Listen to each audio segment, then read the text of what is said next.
so Secure Intelligence is a podcast for business owners and decision makers who want to leverage AI to grow without exposing their data, clients, or reputation. If you're serious about using AI the right way, securely, strategically, and responsibly, this podcast is for you. So today's topic, we have Angel and Alexa here. Hello. So today's topic is how businesses are rapidly adopting AI tools without fully understanding the data, security, compliance, and operational risks, and what they should be doing instead. So before we dive into that topic, just some fun questions. What are some AI tools that you've used this week? Me, for sure, ChatGPT. Can never go a day without using that. Been dabbling with Gemini a lot, just because their image generator is so much better. Have you used Claude? Claude, not really. I've been playing around with Claude. It's pretty cool. Yeah, Claude is really cool. it's good, but I don't really like. It's not my go-to. One of the things that I noticed when you move from one like AI product to another, your whole history doesn't move with you, right? So it's like you gotta reintroduce yourself to that new AI. Like when I moved from OpenAI to Claude. But one of the things I read from one of the AI authors, of a book, How to Buy Back Your Time. One of the things he recommends is you could have, say you're moving from OpenAI to Claude, you can ask OpenAI to give you a history, almost like a brain dump of your conversation with OpenAI, and then you just copy and paste that into Claude, and so Claude has context, your history, your style of thinking and talking. So I've been playing around with that a little bit. How about you, Alexa? What kind of tools? I've also been using Gemini, but for a very random reason. I'm really into I'll go through a phase where I'll love decorating my place. And I've gotten TikTok videos where it's if you want inspiration, you can take a picture of your living room and then AI will input furniture. That would be cool. So I tried that with Gemini. I took a picture of my living room. It's okay, I want a cozy, you come in and you just want to, nice. sit down on the couch. That's and it gave me a bunch of different kind of cool decor to get, you should purchase this lamp so it could have more lighting. I think it's a pretty cool use of it, especially for me that needs that creative drive. What could I get? It just makes the process so much more easier. I'm building a house, so now you gave me an idea. So I could use it for interior decorating or even landscaping. That would probably. And you could specify to in detail I wanted to give this feeling. I wanted to you walk in and be oh my gosh, and then it will adjust itself. It's super cool, and it gives you different options too. Nice. What's the craziest thing we've seen in AI this week? Or anytime? Yeah, the craziest we've seen someone do with using AI. Some funny memes come to mind. But I just think of the videos people make. Yeah. They get so more realistic over time. Yeah. And I think it'll get to a point where some people they might have more trouble later on differentiating what's real and what's real. Yeah, for sure. People are using this stuff but not really thinking about security, right? So those are some good use case scenarios, and so we start to wonder, with all the data that we're giving AI, AI can save hours of work for people and even money, right? I don't have to hire an interior decorator anymore because ChatGPT or Claude is my interior decorator. Literally. And I'm saving hours, but it could also expose my data in seconds. Right, and that's the worry, and so more and more people need to be aware of that, and so that's kind of what at the core what our topic is today. And to start off, we're not anti-AI. I'm a big fan of AI.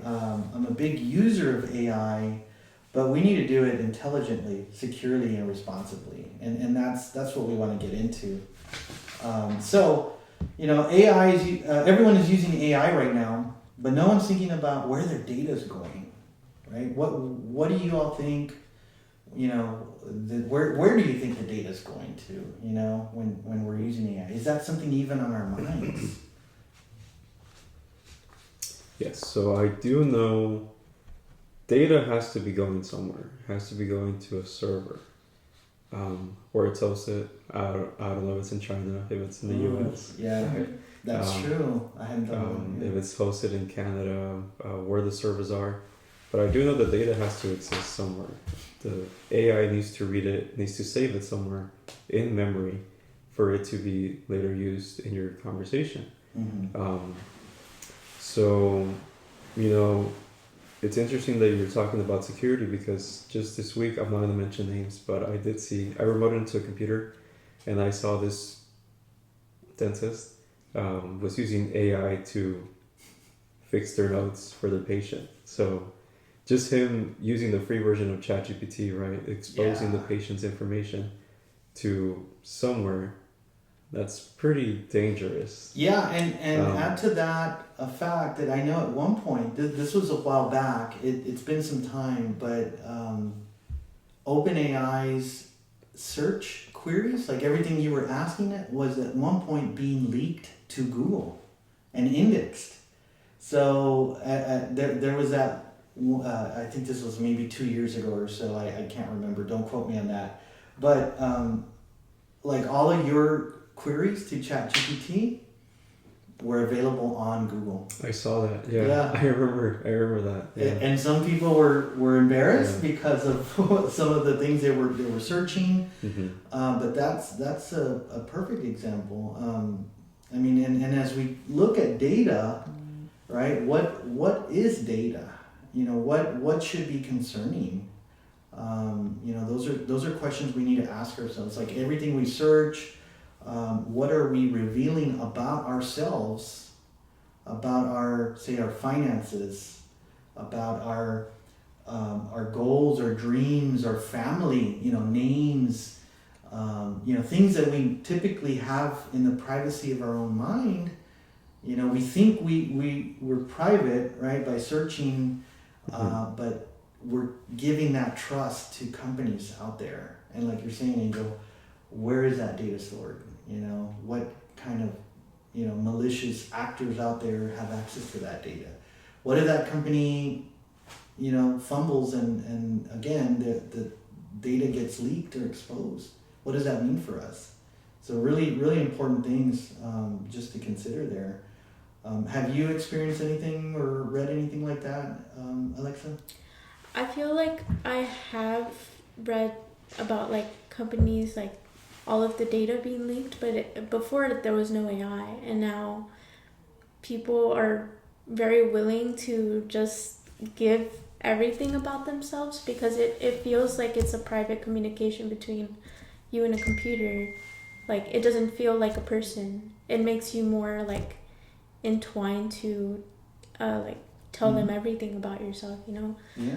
Like I know I tell my ChatGPT like everything. Well, not everything, but more like like it knows my name, it knows my height, my weight, but like let's say for other people, they'll probably maybe like for older people, they don't understand those risks, and they'll probably do like, here's my social security, how do I do my taxes, and then something like that, and for sure. And let's say in the future, you know, AI gets murdered, but so do people. There might be a time where people can figure out how to cross those like borders that OpenAI or like Claude, they could get through those, and they could get like sensitive information, and it could like put a lot of people like in deep water. Yeah. Sure. You just made me realize something. So if there was like a Netflix show, I think it was called like You or something. I love that show. Yeah. Imagine if someone like that. I mean, I think I've seen 1 or 2 episodes. I'm so behind on catching up on some of those shows, but imagine if there was someone like that who somehow got access to your ChatGPT history. You know, either they get into your computer or somehow they know your password, Yeah. or I mean, data gets leaked. It doesn't even need to get leaked, right? But It could even be like a coworker, like Yeah. maybe a malicious coworker. A They coworker. could log into your computer, look Mhm. at all the queries you've made, yeah, and they could like stalk you like that guy I in the know, show. and stalk you and know everything about you, Yeah. like your favorite, meal, Your favorite restaurant schedule. go to. Yeah, Mhm. like really concerning. Another one that came to mind, Angel, you were talking about this the other day about Claude, and Mhm. how they had some newsworthy incident that happened. Oh yeah, I think we were talking about AI hacking because it was something that happened with Axios, and then we also found out about Claude that their Mhm. open source somehow jumped the router and it exposed itself. Yeah. You mentioned more about it. It was like the sandbox. Yeah, Something yeah. about a sandbox, it jumping out, and now Claude's source code is out there. It's out there. It came out on Good Morning America, Yeah. and that's where I first heard of it, where they ran the latest model of Claude Mm-hmm. in a sandbox environment, and they asked it a couple of queries, and Claude on its own figured out a way to jump that network. Mm-hmm. It was like a network within a network, pretty much designed to prevent it from accessing the internet. I won't get super technical, but it figured out a way on still how to go out into the internet. Yeah. So kind of exciting but scary at the same time. A lot of people, will refer to Skynet from Terminator, and it's got a mind of its own, and so this kind of starting to feel like that.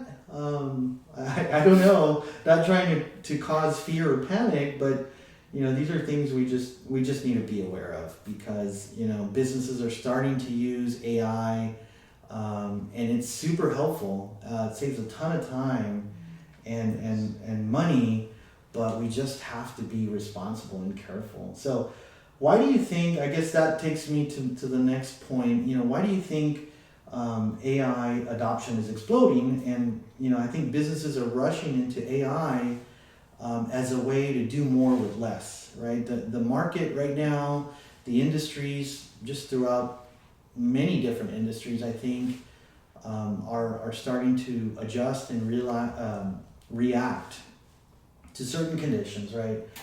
The war in Iran and Ukraine and Russia is causing oil to go up, and so it's a domino effect.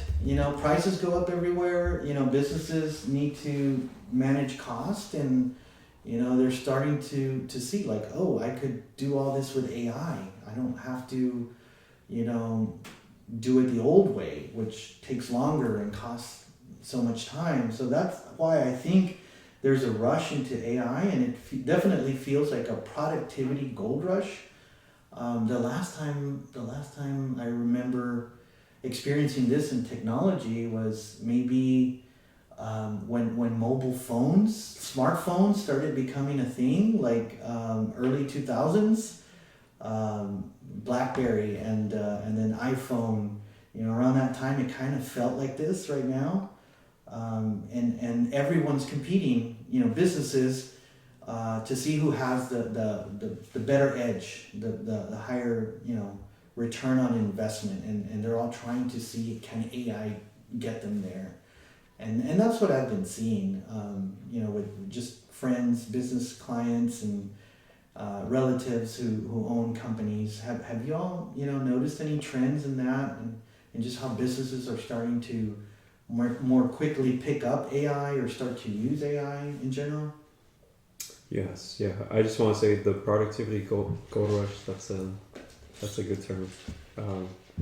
But yeah, I definitely see that a lot. Had one of the managers, office managers, tell me she wanted to block ChatGPT because she immediately noticed like the workers were emailing differently.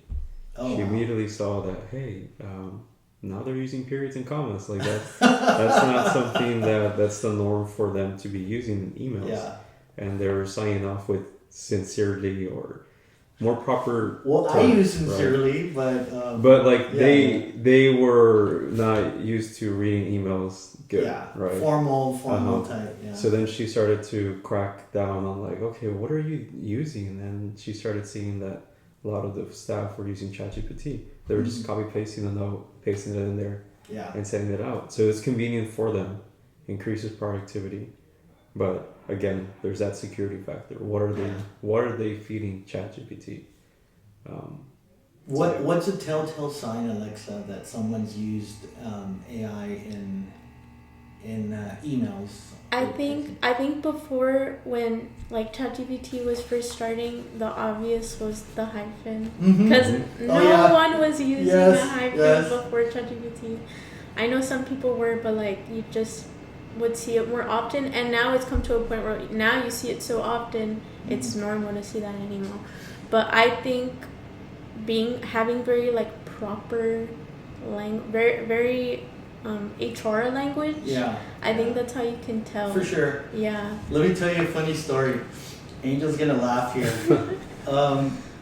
We used to have somebody in the office. Well, you probably remember too, Alexa, who was habitually out for various reasons. And every time they had to message that they were gonna be out, the text would come in bold font. Oh, Remember that, Angel? Yeah. Bold font and perfect punctuation, and like some words were italicized. So it was an obvious copy and paste from ChatGPT. Yeah. Yeah. I don't think anyone puts that much effort into. Let me just bold this entire section. Let me change the font. Into a text message like Teams, definitely not. Yeah, no. Yeah. Funny story, but anyway.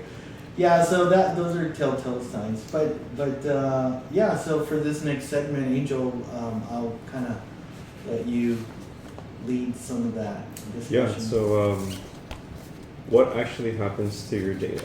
So where your data goes, that's something that we already talked about. That's not fully disclosed by AI platforms, right? Like Claude, ChatGPT. You kind of just have to trust the company that they're doing something good with your data. But we've already seen that their security isn't that good. Now, what we recommend as a tech company, software company, is we use local AI. So what does that mean? That means that we host the agent, the data, everything in the client's building or in a private server. By doing that, we know where your data goes, we know how the agent is trained, and your data stays internally with you. Doesn't go somewhere off, to a server that you don't have access to. You don't know if your data is going to be safe. You don't know if an employee is ever going to leak your data, or if someone's going to attack those servers and get your data compromised. So that's kind of what we recommend as a tech company, and that's something that we've been doing for some of our clients. We host either not gonna get too technical, but we host a server locally, and that's where we have a local agent just handling all of those requests. That's something that we are pushing. Mm-hmm. So going back to the whole story about me seeing the client paste their notes into ChatGPT. In this scenario, he would probably just paste it into a web portal that we create, and the data will never leave their network, will never leave their servers. Love it. Much safer. The data is Much always safer, yes. always controlled by you, by the company, right? It doesn't. You're not wondering, oh, is this in another country? Is this in China? Is this elsewhere? Yeah, because what most people don't realize is you are the tester. Like all these free AI stuff, you are the one testing You are the one feeding the data. Yeah. You You're the are product. You are the product. Yes, Yeah. I was about to say that. So we're giving it super personal information on a free account. That's very dangerous because you're violating HIPAA stuff. You're all of these privacy rules that dentists or medical companies need to follow. Yeah. Yeah, I'll just close off by saying again, we're not anti-AI, but we are anti just letting AI take over all of my data. Yeah. Very important and very good suggestions there. So moving on to Alexa, what are some of your, thoughts on AI and the industry? Maybe some recommendations, just in general. So when I think about how AI can be beneficial, I think there are certain industries that can benefit off of it. Like I know people in the medical field and the dental field, they deal with a lot of patients every single day. They see a bunch of different scenarios every day. And I could imagine it, I'm not in the medical field, but whenever I see other people see what they're doing, I get overstimulated just by what they're doing. So I think with the recent case of AI, they sort of maybe have that, like, it's their shoulder to lean on, where let's say a patient is asking like maybe a funny or a silly question or a question they've never heard before, which I'm pretty sure it's like something they have to deal with on the daily. It's instead of giving them a guesstimate of their answer, they could maybe just not fully rely on, but just get like advice in a way from something like AI. Yeah. But I think it's also important, like maybe don't say like information that you would already know that you have learned from school. So this is only like situations where they just genuinely don't know at the time, or they don't have the time at the moment to research into that question. Yeah. But I think maybe clients are doing, like dental people and medical people, maybe they're relying on it too much to the point where they are giving ChatGPT that sensitive information. And to them it's easy, and I feel like the interface of these like AI websites, they make it so easy to type a question. Like with TikTok, it has a great algorithm to keep you addicted. Oh yeah. I feel like ChatGPT has that same thing where it's like just ask anything and it replies so quickly. It's satisfying to get an answer. Because before ChatGPT, if we wanted to know something, we needed to Google it, we needed to go through different forums. People go through school, they read books. Yeah. And that process in learning that information took time. And now we just completely jumped to a different level where anyone can know anything. Like if you have a random question at 2 a.m., you can just open ChatGPT and get the answer you want and feel satisfied about it. Yeah. And I feel it's the same case with people in the medical field. Instead of remembering something that they learned like probably years ago into their like school time, they could just like refresh it just by asking it those specific questions. But because it's so easy and reliable, it feels like it's an actual assistant. And people might overlook it and get comfortable and start like maybe putting information they shouldn't do, something that might go against like HIPAA or anything. Like they could mention, like, let's say a patient comes by so often, they type just the patient's name because of how often they come. They don't realize it.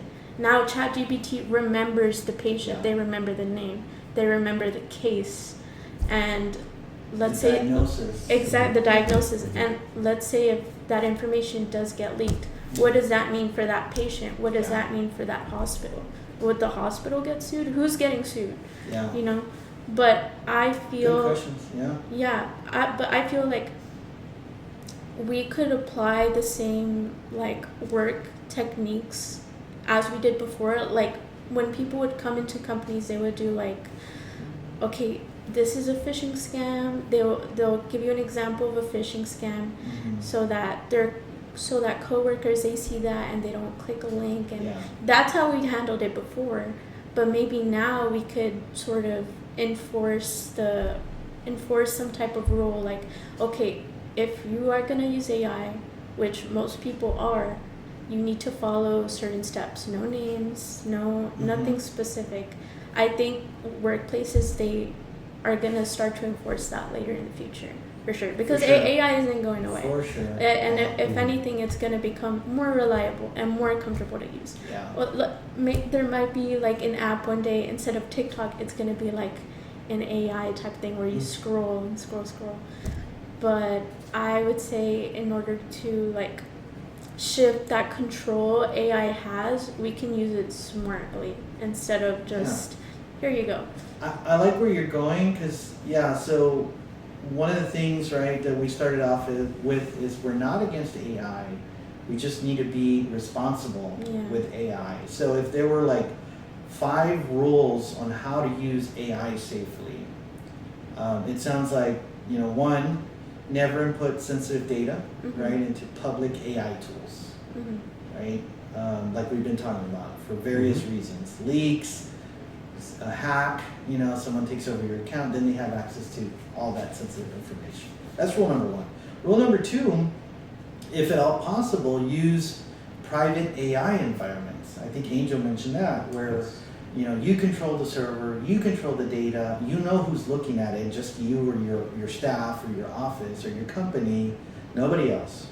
3 would be what you're talking about, create an internal AI usage policy, right? Many companies now, especially the medium to large established like corporate environments, they have proper IT use policies, right? If you're going to use email, you can't abuse it this way. If you're going to use a company laptop, you can't use it for this other stuff, only for work stuff. So creating an AI usage policy for companies like that would be really helpful. But even for smaller companies, right? Like a small mom and pop mechanic shop, could have something very simple, a one-page document that when people are hired, this is our AI usage policy. Or a small dental office, hey, this is our AI usage policy. Because many times staff will just open up a browser without the doctor or manager knowing, and they'll start using AI. But if you have an AI usage policy, at least you're kind of preemptively addressing that concern in case something bad happens. 4 would be train the staff.